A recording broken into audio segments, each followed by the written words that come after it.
My fellow South Africans, in a few hours we will ring in a new year.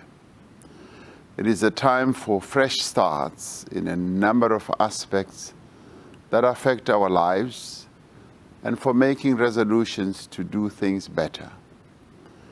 It is also a time of hope.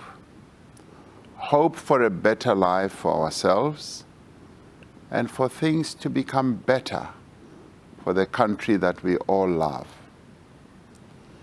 2022 has been a difficult year. It is a year during which South Africans continued to endure the hardships that are given rise to by unemployment, poverty, and persistent inequality. On top of all this, we've had to deal with the rising cost of living and an energy crisis. We've also been burdened by the loss of loved ones to a number of tragedies. There have been devastating tragic events that have destroyed both lives and livelihoods.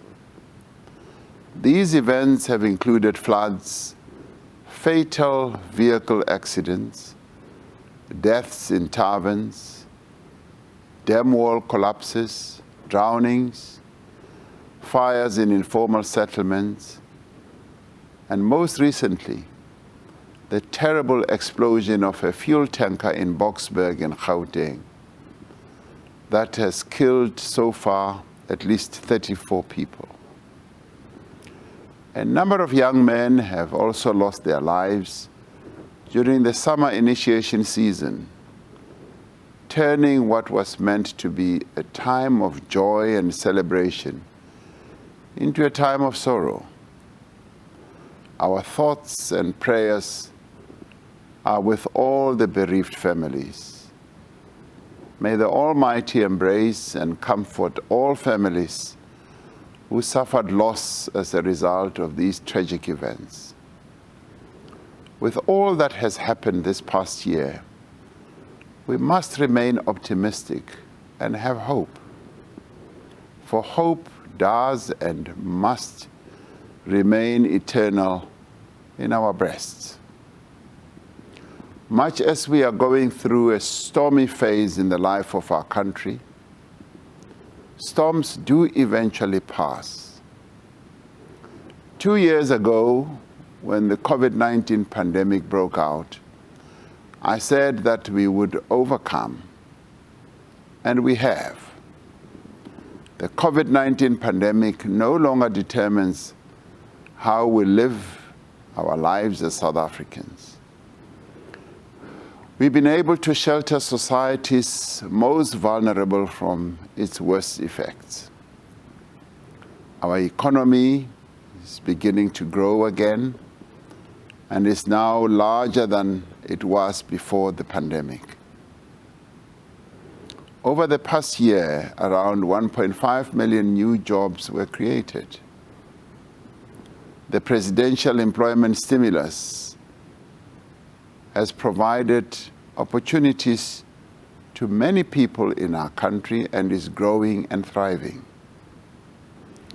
We're improving the business operating environment and attracting new investment.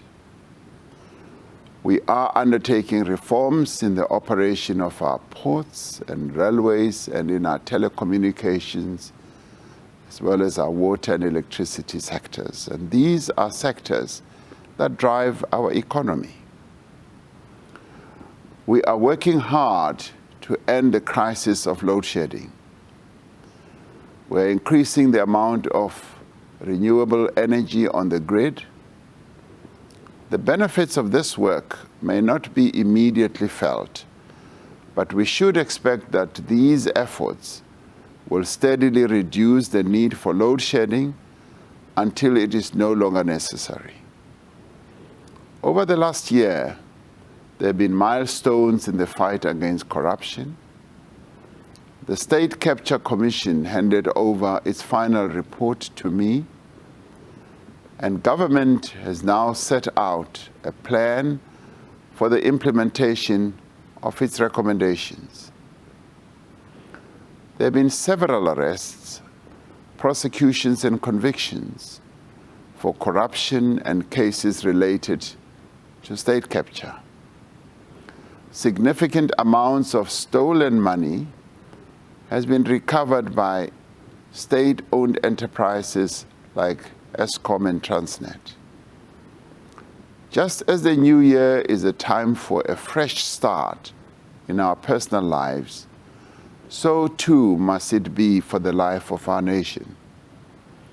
South Africans want to see our country's electricity challenges resolved. They want to see tougher action against corruption. They want to lead lives of dignity, and they also want to have jobs. They want to live in safety, freedom, and peace. We must build on the important work that has been done this past year to determine our actions in the next.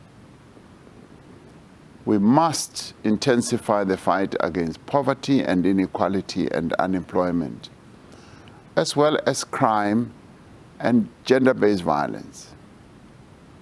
This is what South Africans want and deserve.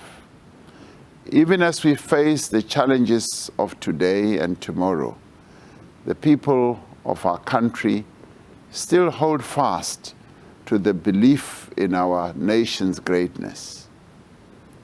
They are determined to see our country prosper and thrive. As we look to the year ahead, we pay tribute to the many outstanding South Africans who have served our nation. We pay tribute to emergency workers, law enforcement officers, lifeguards, firefighters, nurses, doctors, and other healthcare workers. We pay tribute to our educators who have worked so hard to restore our classrooms and our lecture halls as places of learning, and to the learners themselves and students who have given their very best in our centers of learning.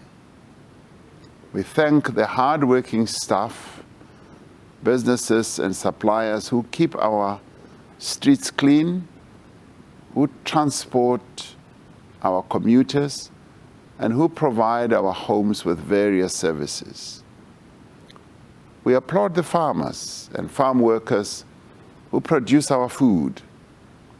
We thank those who opened their hearts to victims of tragedy and helped wherever and however they could. Our humanity and our unity during times of hardship is what makes us who we are as South Africans. Let us enter 2023 with the courage and resilience for which we are known. Let us keep going and keep trying, no matter how difficult it gets. By working together, we can and will rebuild our country. We can and will improve our economy and improve the lives of our people. Wherever you are at this time, I wish you a happy, prosperous, and peaceful 2023. I thank you.